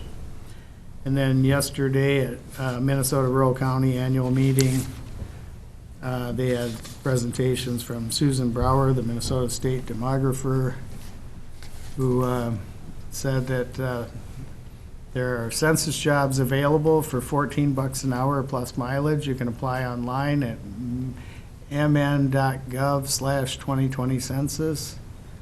They mentioned those competitive grants, which we just talked about. Of course, people were asking about, people's distrust of the government and whatnot, and, cautious about not wanting to fill out their census forms. Of course, since... Online. Right, you can do it online. In fact, they're encouraging people to do it online because it's cheaper. If they have to, they'll send somebody out to but it's your physical address is what they go by. And if you're a census worker, you are basically bound to a confidentiality agreement for life. The Bureau of the Census cannot release any information for at least 72 years. 72. Yeah. And the penalty of breaking your confidentiality agreement is up to a $250,000 fine and prison time. So they're pretty serious about, and they will not send any forms out to a P.O. box because, of course, it goes by your physical address, not a P.O. box. So they said typically what's on the line, of course, besides how many representatives we'll have in Congress, is approximately $2,800 per person per year for 10 years because, once they get your census count, that is going to determine your funding levels for basically the next 10 years. And Minnesota is kind of on the line again for we might lose a congressional seat. And if we would have to increase the district's size by about 100,000 people, which you can imagine in a rural district like ours, you'd have to add a lot of counties to come up with that many people. How many counties Colin Peterson has now? He's got virtually the whole western Right, 37, I think. side of Minnesota. So, yeah, I mean, Get enough bodies. I suppose they might even have to dip into the suburbs a little to scoop out enough people. And they mentioned that had some figures on population loss between 2010 and 2018, gain or loss, statewide. Statewide, I think they said about 326,000 had increased the population from the last 8 years. Hennepin County was over 100,000 of that. And in greater Minnesota, there was only a loss of about 16,000, so it was a, minimal loss per county. And yet they estimated Pipestone County was around 500, and 4 other counties in our area, Brown, Lac-Qui-Parle, Yellow Medicine, and Redwood, were all between 600 and 800 less. I think Renville was even in there at about 900. Wow. So apparently a lot of that outstate loss must be in our corner of the state, because if it's only 16,000 statewide. I don't think a lot of these people are moving to the metro area. They're moving to another state. Well, yeah, and they said that actually the Sioux Falls. increase or decrease for the most part wasn't people moving at all. It was just your birth rate versus death rate. And as she said, well, look around the room, I mean, you're all from rural counties, and, you're probably not having kids anytime soon. Taking your place. A lot of the growth in the metro area are from another country, too. But these are But the numbers younger. based on these are 10-year-old numbers, you said? These are from 2010 to 2018. Yeah, so we don't know what we're gonna be looking at when they actually get this 2020 count done. Right. Then they had a presentation from Eric Osberg, who's working on the Rural Rebound Initiative in Otter Tail County. So he's basically kind of like an economic development guy, tourism, whatever. Apparently his position was funded 2 years through a grant, and then it's been working out so well, they decided to add him on as a county employee. So he basically was telling us about how, normally you'd hear, well, where's Otter Tail County? And people say, oh, it's in the middle of nowhere. Well, so he presents it as this, we're in the middle of everywhere, trying to put a positive spin on it. And he basically uses social media and different platforms to try to, just document whatever positive things he can about his area. And apparently through doing that, he's been able to more than triple or quadruple the number of, people checking out their website and whatnot. And he just thinks that, you have to really find commonalities between, economic development, community development, and tourism. And then, of course, try to remove barriers such as housing, childcare, broadband, being more inclusive to various people. But he was a super interesting guy to listen to, and somebody even asked him if he would go speak to their county, and apparently he will. So, and then they had the chief medical officer from Alamare Health in Alexandria, Douglas County Hospital, talking about telemedicine, and I guess we're pretty familiar with that here. And Mary Krinke from Minnesota Hospital Association talked about the various challenges for rural hospitals. And then they had the sheriff from Douglas County talk about public safety and community mental health. He said all the inmates are screened as they come in. About a third are identified as having some mental health issues upon coming into jail. And then once they sober up, that number drops to about 6 to 10%. So obviously substance issues and their mental health issues are intertwined. And just talked about some different, issues with the lack of state hospitals, the consistency with placements for various issues, and the lack of housing and transportation and family support for those that are released.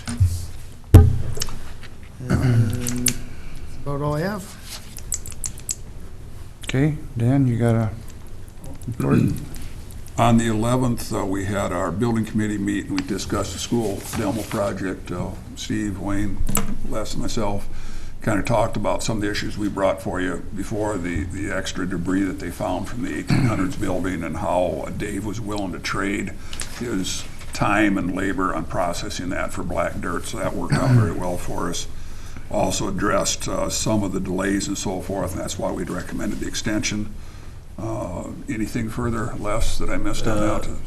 Travis. Travis, that's right, yep. Travis also made a presentation to that as well. Then on the 11th, 12th, 13th, then I had the AMC Legislative Conference up at Alexandria. It started that first day also with a presentation from this Minnesota Rural Counties. Dan presented the group, sat in on that. Very interesting. He did address some of the issues that affect us directly, namely the county-based purchasing that we've talked about extensively. I went to the legislative sessions then for Health and Human Services. So, of course, we talked about contracts, county-based purchasing. Even Julie Runge did a very nice presentation for us with that, I think even at the general session. And she talked about how important it is to all the counties, not only just the 24 counties or the other counties involved specifically with county-based purchasing, but the metro counties that have the same concerns about the procurement process, how frustrating it is to go through that very involved process and then to have DHS not even really look at when they make their determination. So we've got support there as well. Okay. Then on the 16th, we had our special meeting on the flood we talked about. I also had SMOC down at Worthington's Minnesota Opportunity Council. We had our meeting at the new facility. The new facility is up and running. A couple little small issues that we're dealing with there on the building itself, but it's all going quite well. Our director has had a little bit of difficulty with staffing. One of the situations she ran into, because it's a new building, she was required then by Head Start program to have everybody reapply again. And they had to go through their whole background check again, so that just delayed and pushed everything back. But she's working through those obstacles. It's going quite well. Also that day, then again, the building committee met because of all the rain, for one thing, the importance of our roof here in the building.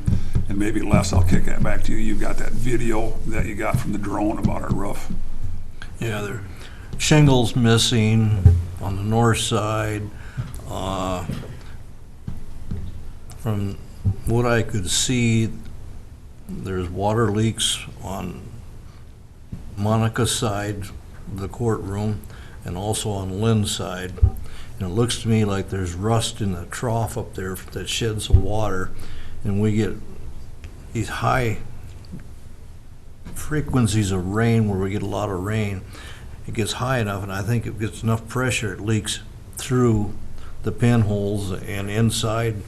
Because I checked with Lynn the other day, it was last week, after we had some rain, and she said everything was dry, so.